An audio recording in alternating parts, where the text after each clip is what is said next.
Hello everybody, welcome to Paul Vickery Fishing. If you haven't already done so, click that subscribe button down there. This video is going to be the culmination of all my efforts for pre-baiting and swim preparation for catching me a 20-pound carp down the River Eden. I'm not sure I'm going to get a 20-pounder, but hopefully on this video it's going to go through to the opening night of the season and we'll catch a carp for you. So keep watching and I hope you enjoy. Right, these are the baits that I'm going to be using. I've been pre-baiting with these, which I've bought from Boodle Angling's, had a whole bucket, been feeding about 3.5 pints. So yeah, I've got some 21mm halibuts. These are pre-drilled.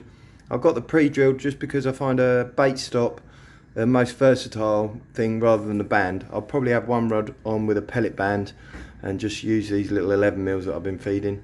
So these 21s will pick out a carp. Might put off the Bream and tench, not that I'm bothered, I want to catch a Bream and tench. These are 16mm, that's those ones. And just for a change bait, I've got some Robin Red ones. To be honest, I didn't have any luck on those Robin Reds, but I'll probably be using mostly these, and maybe some of these. But yeah, other brands are available. So that is the hook baits. Speaking of hook bait, I've got a little box here of all sorts of hook baits and some PVA bags. These have got some cell boilies in. I think I might use these up just to start off with. So these are great little bait pods, little split into quarters, and you can have all sorts of bits and bobs in it. Saves a lot of space and time. So I'm in my fishing room just going through some of the stuff I'm going to need. This is going to be the end tackle. These £9 QM ones, they're really good. I'm probably going to use a speed stop with a pre-drilled pellet. And then some little leads. I don't really like big leads, believe it or not. Carp do give little bites sometimes, and I enjoy watching a quiver tip go around. I'm going to start at midnight, so there we go, night fishing. Always take 2 head torches and check they work. I have checked them already. And also when you're using pellets and pellet bands, take 2 banders and 2 speed stops. Got a little loop tie there and a knot unhooker, forceps, scissors, little hand torch. Don't need the torch very much. 2 rod rests, that's all I'm going to need. I did used to use these, but sometimes when you get pull rounds it drags both the rods in, which ain't good. So yeah, I do like to fish really light. I don't like carrying loads of stuff, it really does my head in. So I'll show you my bag. That is my bag. I've got my reel with 12-pound line, got a catapult because small river, when you're right on top of the fish sitting down by the riverside, throwing your arms around, chucking in baits, a bit of a nightmare. Scales, hook bait, little waist sling. I've got unhooking mat there, and my bag. I'm going to just fish all night and sleep on that. And yeah, my net, and that's it. Nice. But yeah, here's my thing. I've got some 20mm and some 16mm and just drilled halibut pellets. Just chuck them in there, get them used to it. So yeah, hopefully when I'm fishing, they'll pick them straight out. I was panicking that I hadn't seen any carp swimming about, and my faith has been restored. I just saw one about 10 pounds. He's far too quick for me, but I saw about 10 pound down there. So, whew. Thought they'd all been washed down to Tunbridge.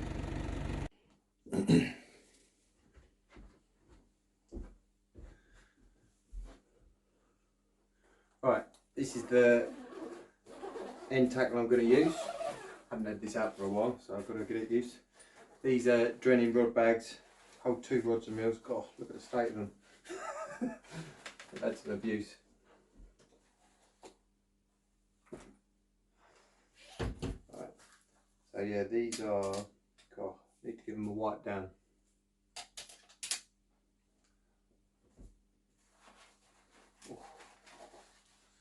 Bit embarrassing really. Right, these are, I think these are they Daiwa or Shimano? Yeah, Daiwa Power Specialist 1 3/4 twin tip rods. I love these rods. I've really got into these rods. They're pretty much what I use most of my work for. They are probably not powerful enough if there were 30-pound carp in the river.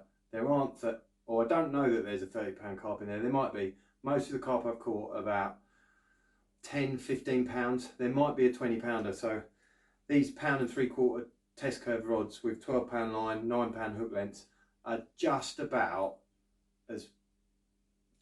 strong enough to get these fish out. If there were bigger fish, if they were averaging 15-20 pounds and there were some 30s there, I'd probably have to step up a bit. But as it is, this is just about perfect for handling the average size carp and getting the big ones out, and not too heavy so that I don't enjoy the carp, or the bream, the tench and the chub, and maybe even a barble. So yeah, it's 12-pound line. I've just got my twisted boom down to a 9-pound loop to loop join, down to a 9-pound hook length, and only a little size 12, just with a speed stop on there. And then I've just got a little bead up against the knot and a little link swivel, and against that I'll probably just have a 1/4 ounce bomb. I know I'm not really a carp angler. I know a lot of carp anglers would say they'd want a 2-ounce lead for a bolt rig for effect. I know bolt rigs are bulletproof and they require less attention, but I quite like watching a quiver tip go around, and you do get subtle bites. I know with a bolt rig it will probably put off some of the chub and some of the tench. So anyway, so yeah, I just quite like a 1/4 ounce lead on there. Also, when you're casting in the river, I've seen fish bolt after people have cast 2-3 ounce leads in. I've sometimes heard people casting in 2-3 ounce leads from the other side of the field, and I've seen the fish run a mile. You chuck in a little 1/4 ounce bomb or an 1/8 of an ounce. 1/8 of an ounce is nearly a bit too light. It's hard to tighten up to, especially with that 12-pound line. It does just drag the flow. But a 1/4 ounce bomb, just about right. But you cast that in, the plop is not too different to the one of pellets. So you can quite often cast it in, throw 3 or 4 pellets out at the same time, and it actually attracts the fish and thinks they're there, rather than a great big with a big lead and spooking all the fish. So that's my setup. Yeah, I'd have 2 rods out. If I'm in a really tight swim, I might only have 1 rod. They're on quiver tips. I like seeing a tip go around. I'm not really into sitting in a bite alarm. I like to be alert and fishing. If it's in a bite alarm, I'd like to be able to relax. Some of me tells me I want to relax going fishing and have a bite alarm and not have to think about the rod, but I just can't do it. I'm fishing. I want to be fishing. I don't want to be relaxing. So sometimes I come back from fishing and I am knackered. But when I get a bit older, I'll probably put the thing in a bite alarm. But yeah, if it gets to like 1-2 o'clock in the morning, want to have a bit of sleep, I'll just put it on a bait runner and point the rod right at it, and probably go to sleep with it in my arm, and that'll do it. Right, I'm going to give this all a clean down. I've got to do a bit of swim work, prepping some swim with another member, and next time you see me, we'll be setting up on the river. I can't wait. I really am looking forward to it.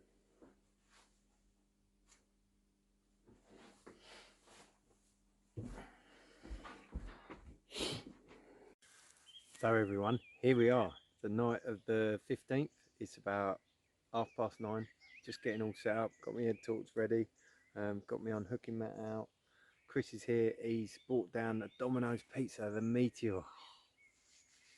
So yeah, he had that and a Budweiser, it was bliss. It might have to be a tradition, but yeah, just getting all set up before it gets dark. Give you a quick pan round of where we are, and yeah, waiting for midnight. There's a half moon out there. It's going to be a clear night, a bit cold. There's kingfishers around everywhere. It's bloody lovely to be out here. I'll give you a pan round and have a look. Don't want to look at me all the time. There's Chris. Wave, Chris. Evening all. Right. Oh, what's that?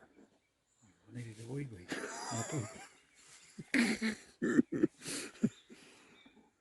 Right. So yeah, next time you see us, hopefully we'll be unhooking a fish, won't we, Chris? What do you reckon? You or me first? Probably me, because I'm the better angler. I'll take that. Right, I'm all set up in the swim. It's so tight. I think I'm only going to use 1 rod, because it is tighter than I remember. I'll give you a pan round. Let's switch over. The light's probably really bad and you can't see, but that is my swim. There's more room in my mum's fish pond. So yeah, I'm just going to fish 1 rod down there. I've cast out a couple of times just with the lead, just to get comfortable with where it's got to go, so that in the dark I don't have to put a torch on. These little rivers, you've got to be really quiet and stealthy, and I'm a bit out of touch. I'm a bit worried I'm going to spook them, but I'll sit in there nice and quiet. Got a few out, going to chuck a bit of bait in. Got a couple of hours till midnight, and there's a fish move. I'm really excited. There's loads of fish moving around. There's kingfishers going. It's really nice to be on the river. The midges are bad though. Right, midnight has come and gone. I've cast out. I'm surrounded by the torch. Here we've cast out and waiting the first bite. I've had a little tremble already. So there's obviously fish out there. See my quiver tips. Might even be able to see one go around. There's loads of bugs. I turn my head torch on. That'd be an idea. Yeah, it is a bream. Put in the net. But I'll put that bream back in the, put him in the net. I might catch something else. We can have a bit of a bag shot. I will say about night fishing, you just need to be very thoughtful where you're putting your stuff and getting organised. And I'll put that up there, you might see it on my nose otherwise. Very organised in where everything is and deliberate, so you don't get in a fuss. Got to watch out for bat bites this time of night. Generally a massive pull round. Drops back pretty quick with bats just flown into the line. I don't know whether you can see this very well, but look at the mist coming off the river. That's why when you go river fishing in the, or night fishing in the summer, it's never as warm as you think. There's a lot of moisture down here. It'll look gorgeous first thing in the morning. Looks like a cauldron at the moment. Oh, I just lost a big fish. Don't know what it was. Might have been a small carp. Went pretty hard. Or a tench probably. Probably the best bream of the night. It's got to go £4 easy. Look at the colour of him. They're beautiful fish. One of the things about night fishing that I find, I don't know, not difficult, but the isotopes, they move like this when nothing's actually biting. I know some people have two and then they can compare, but if you know the best tip to stop it playing tricks with your eyes, leave a comment below. Clive, you're quite good at commenting on most of my videos. Thank you for your comments, much appreciated. You'll probably know, experienced angler. How do you stop them? They look like this. It's like mesmerising. So it's now about 2 o'clock.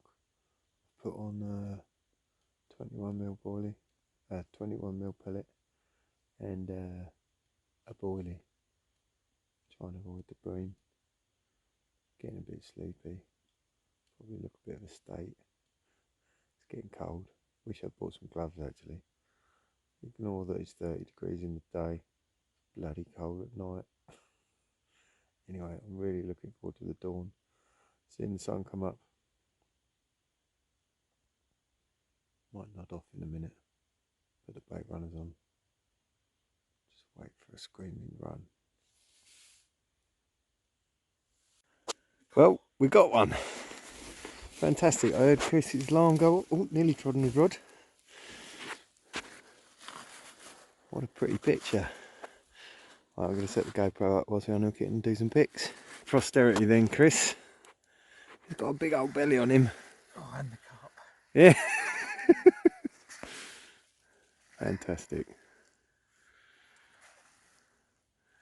How's it feel to catch your first river carp, Chris?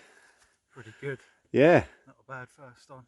It's unusual scaling. It's not, I don't know whether it's, yeah, nearly, yeah. I don't know. We'll put it on the scale, see what she weighs. I'll get a couple of pictures actually. Hopefully Chris doesn't end up in the water.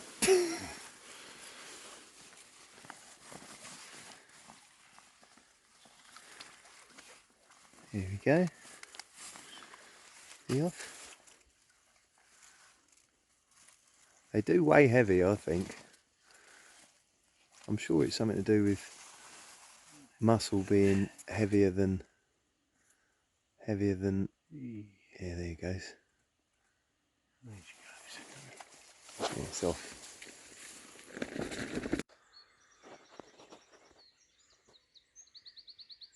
Morning everybody.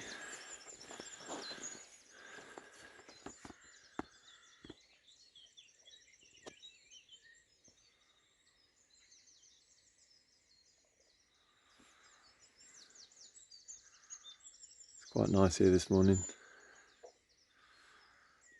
So yeah, just got up. It's about, I don't know, just after 5. I slept for 2 or 3 hours. Dreamt longingly of my bed, not made for night fishing me. Chris had another carp, I think about £13. I'll try and put a picture up of that. I think they ended up with five bream, tension, a chub. That's nice. I'm going to fish for a couple of hours and then go back to my big bed. Can't wait. Anyway, it's been lovely out here actually. It's been nice.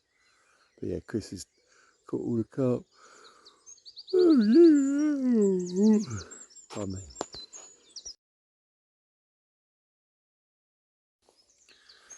Right, it's the morning of the 16th. I had a few hours sleep because I couldn't fish all night, and Chris was making a cup of tea but didn't have any cups, so he had to improvise a milk bottle. And he has treated me well. He's come along with cookies. So I'm going to fish the swim for probably going to give it half hour. If I don't get a bite, I'm going to move on to the other baited spots before the world and his wife turns up.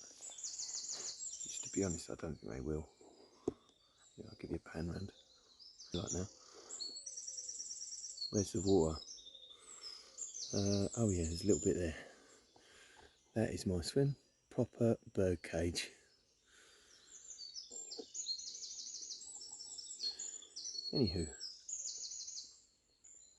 let's have a couple of casts, see what we can catch. Just had a kingfisher land right on that branch there. Hoping he might come back. This might be one of his regular fishing spots. Anyway, now it's daylight. Oh. I'm just getting a few bites off little chubs. Little chubs have big gobs and can get pellets in their mouth, which provides lots of annoying unhittable bites. Yeah, I forgot about these unhittable bites from the little chub. I think remember they're getting a bit of a taste of the pellet last year. One of the good things and bad things about pre-baiting, every fish in the river starts to realise that's food. So little fish, big fish, cardboard box for all you ravers out there. Which in the night I did get snapped off by a pike that took a like into a PVA bag full of pellets.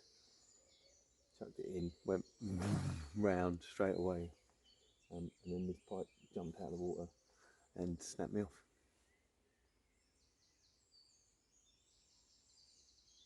Give it about another 15-20 minutes and then move on to another swim. Seem to be getting a lot more bites now, the daylight. I don't know whether it's because the little fish are visual feeders or whether I can see more now that it's daylight. And some of those bites in the dark were actually proper bites. I don't think they were.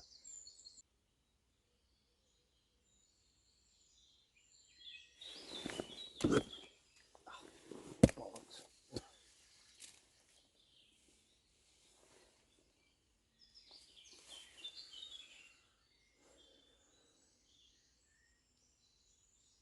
I did feel a fish briefly on that one, which makes me think it was a little chub. Had it in his gob.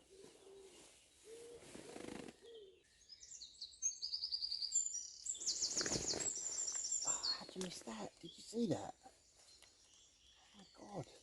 Yeah, it's interesting as well, the left hand rod. You never get many bites on that left hand rod. Yeah, it's only about 5 or 6 yards away from the right hand rod.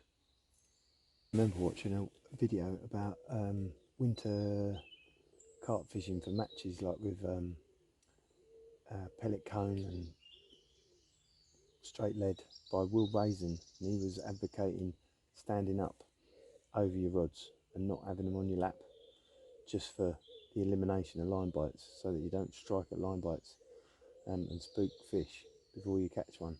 I know bream are particularly spooky fish, having seen them in clear water. And there you go, see, perfect example.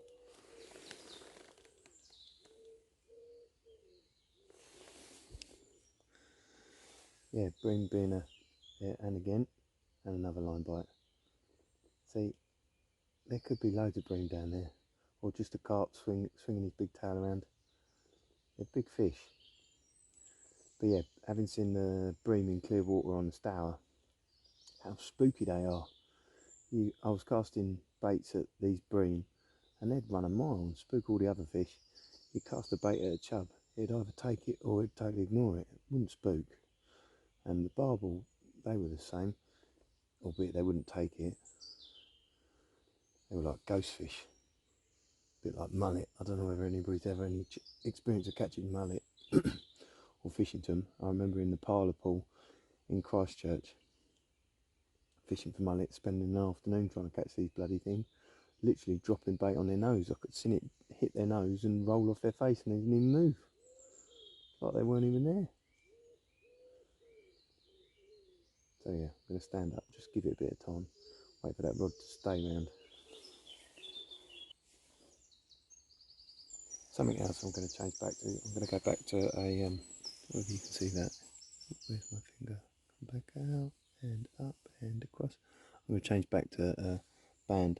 I did have a speed stop, and we're just pushing a speed stop through the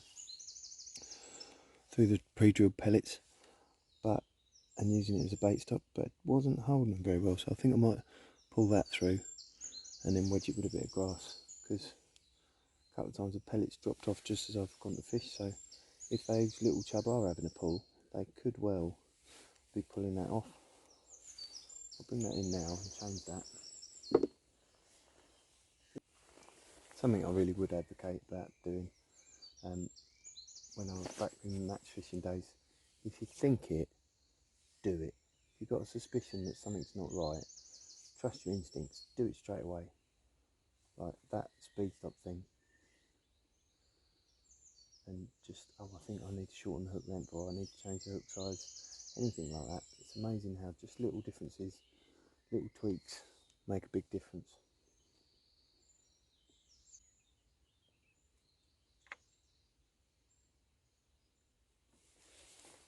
Okay,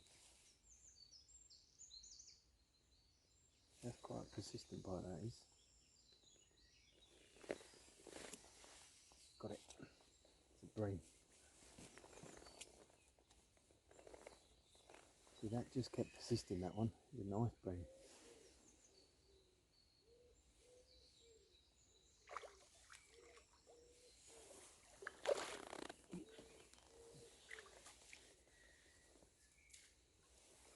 Look at that big old slab.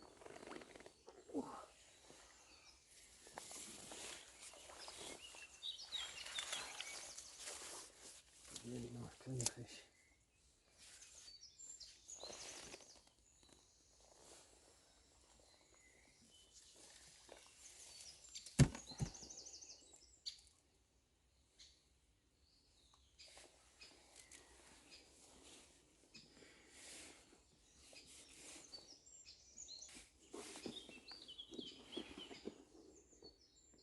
Steady.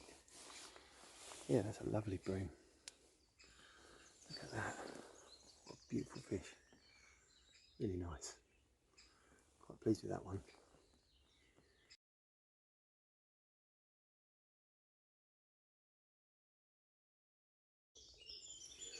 So after that Bream, I've barely had a bite since. Been about another 20 minutes, half hour. So it makes me think those bites earlier was blaming little chub. I think there was a little pack of Bream down there, and I was just getting loads of line bites, because when I stood back from the rod and just chilled out a little bit, the bites didn't develop into anything. And when I waited for a persistent tap, I caught that Bream. So now I'm barely getting a bite, which is quite nice that there's the Bream aren't in there, which makes me think the carp will get a chance. But I ain't going to give it too much longer. I'm going to go change the scenery. Right, I've got to set up in the next swim. It's nicely out of the sun, just warming up. This is the swim where I've got the big log. I'm going to give it a go for probably 40 minutes, something like that, half hour, see what happens. Something I was going to say about when you're quiver tipping with 2 rods, it's important to get them quite close. You don't want them, the tips more than a foot apart, because otherwise you can't really concentrate on both at the same time. You gotta love the river. Just had my first pull round, missed it, reeling in, and quite a big pike tried to grab the pellet. What's funny? Never a dull day down the river. Anyway, I'm just going to keep quiet for a minute and see if you can hear this bird and if anybody knows what it is, because he's been singing me a lovely song.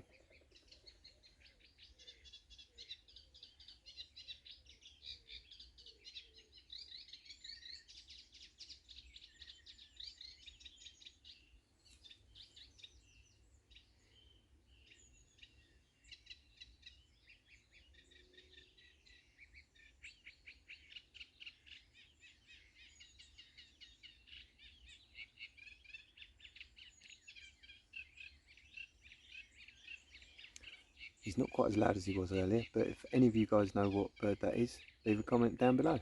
Love to know.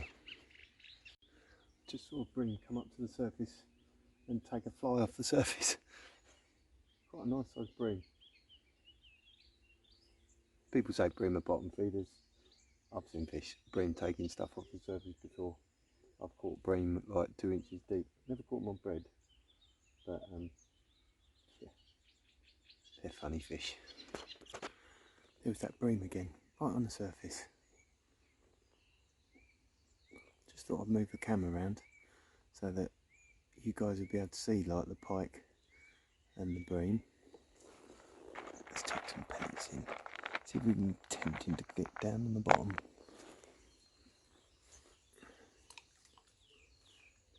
I'm hoping he'll hear that and get down there. I did see a big fish move in those reeds. Where are we? Just behind there. I didn't cast to it because that's where I hid the log the other day. So I don't want to go and hook a fish, and it's really tight around the corner there. Little tip sometimes, if you're just getting a few taps and you think you're starting to develop a bite, which I am, I'll just go over to that. You might be able to see the tip. Yeah, if you think you're about to get a bite, just angle the rod to take a bit of slack, put a bit of slack in it, because it might just encourage a fish to take it round a bit more. Doesn't always work, but sometimes at the start of a bite they feel the tip and let go. Maybe I need to evolve into bolt rigs and you don't have to worry about that sort of thing.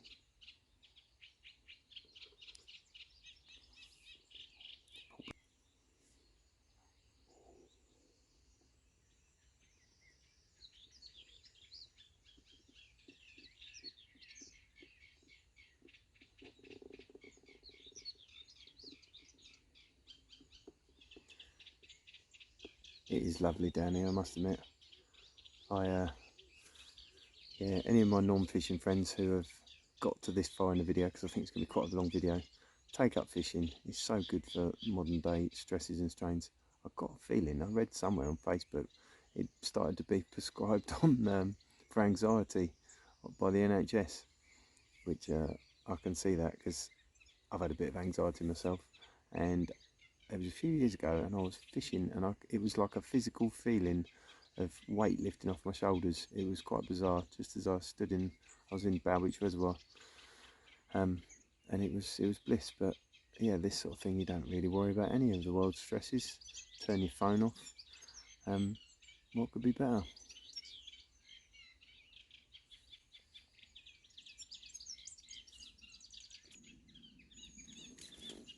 Yep. Oh bollocks!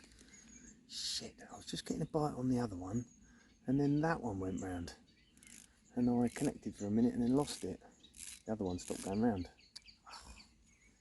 Urgh. Celebi. The first one started knocking again. Oh, it's all go.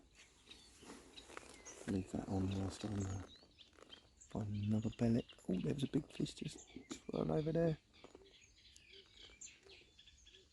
Big fish right over my hook bait. It's getting exciting.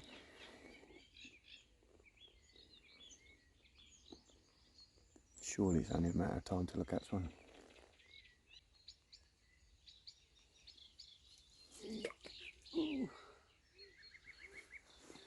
Pretty confident that went in and not hit that tree. I'm going to cast it again. Yeah, it did hit that tree. I know it's a pain, but it's well worth doing that, just checking that it's not attached and casting again, because the amount of times I've done that where you cast out, you think it landed alright, the lead has gone down to the bottom because it's a free running rig and the hook's still hooked up on the branch, leave it in half hour, 2 hours sometimes, and it's attached to the branch. What a waste of time.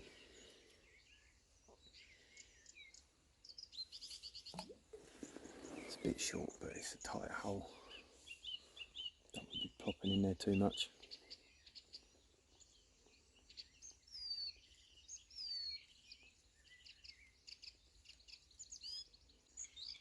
I've got a feeling that might be my songbird up there.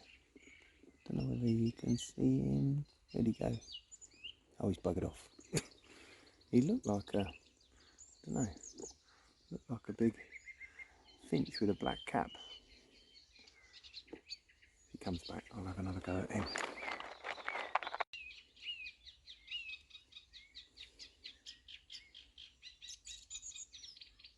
Here we go, left hand rod's just moving a little bit. Here we go. Ooh, ooh. I think that might have been a line bite.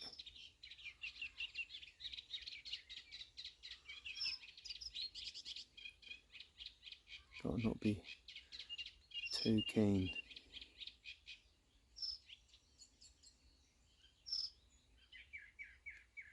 There's obviously fish down there.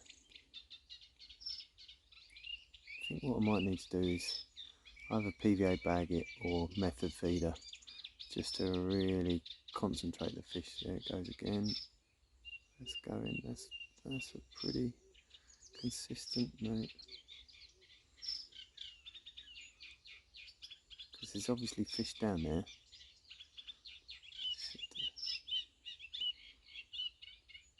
And they're grubbing around all over the place.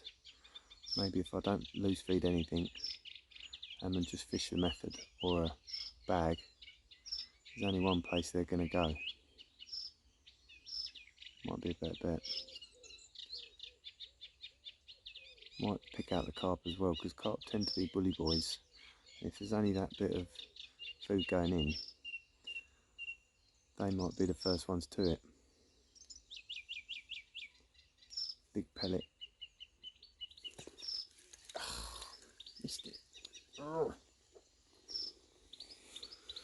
What have I got to do to get a fish out of here?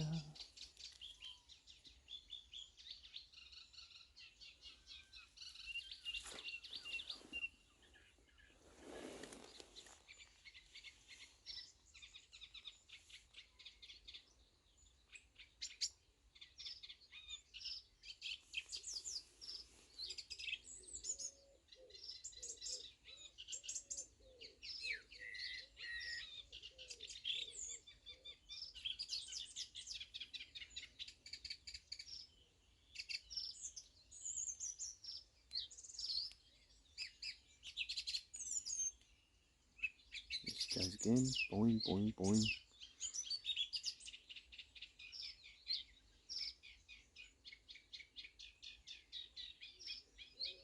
Yeah, seeing how those bites tailed off on that last, after I caught that last bream, and how many bites I had preceding it, I'm almost certain they're line bites. What I was talking about, little chub, don't think was the case this time. Can be the case, but not that time. So as I've seen probably one bream twice and a few better fish moving around, and I have been baiting this spot, I think a lot of these are line bites.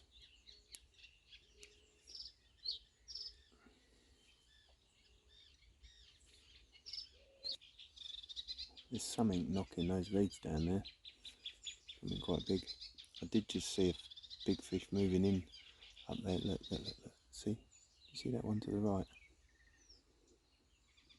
Gone right in there now. I don't know whether you guys can see that. Probably not.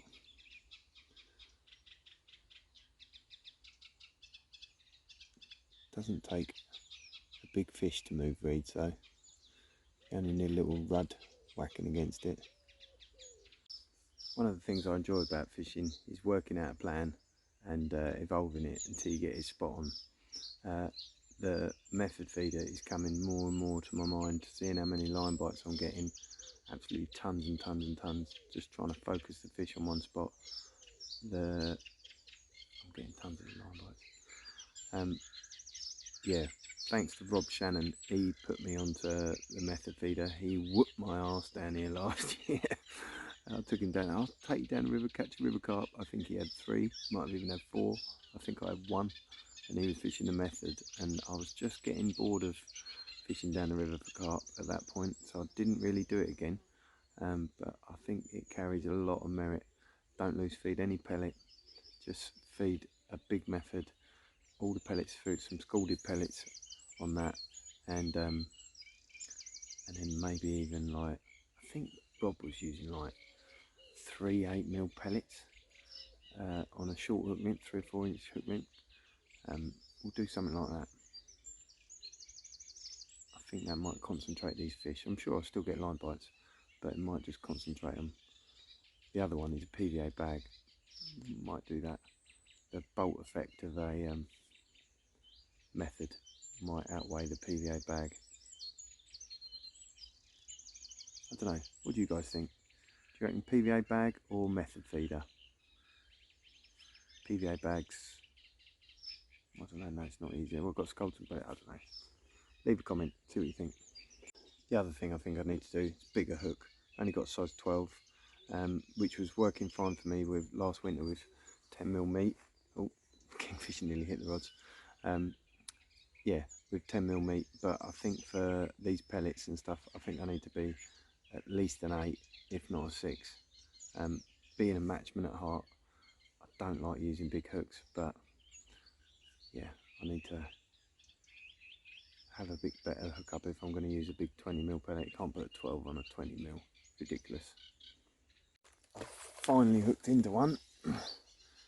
Big old slab. I'm pretty certain that's the one that's been coming up on the surface. God, I'm missing so many line bites. It's a big slab. Oh yeah, that's a lovely one. I was beginning to think I was cursed, because I've seen fish in this one before. Oh, he's a lovely bream, that is. It's a bit difficult to catch him in here. Look at that.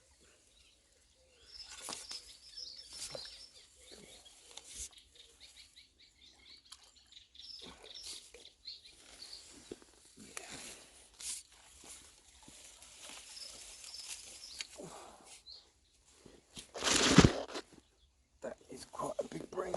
Jeez Louise. Got to be careful, there's not a lot of room here. Let's get this boy out. Sit still. Oh, he's a beauty. What a beautiful fish. Sorry, you got the net in your face. Get the net out of the way. Get that out of the way, put him on my waders. Look at this beautiful bream. Absolute stunner. He is gorgeous. Oh, steady. Absolute beauty. I'm pretty certain that's the one that was coming up on the surface as well. Right.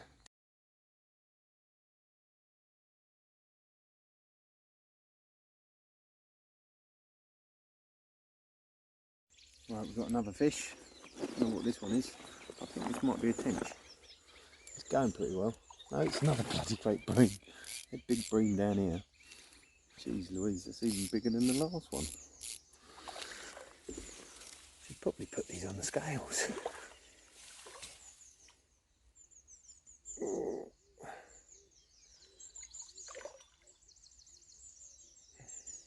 God, look at that. That's a beaut. That's got to be £4. Yeah, come on baby. Come on. Oh, that That was a stretch. I think that's going to be my last fish. Battery's nearly run out. Yeah, just put them on the scales. £4, 6 ounces.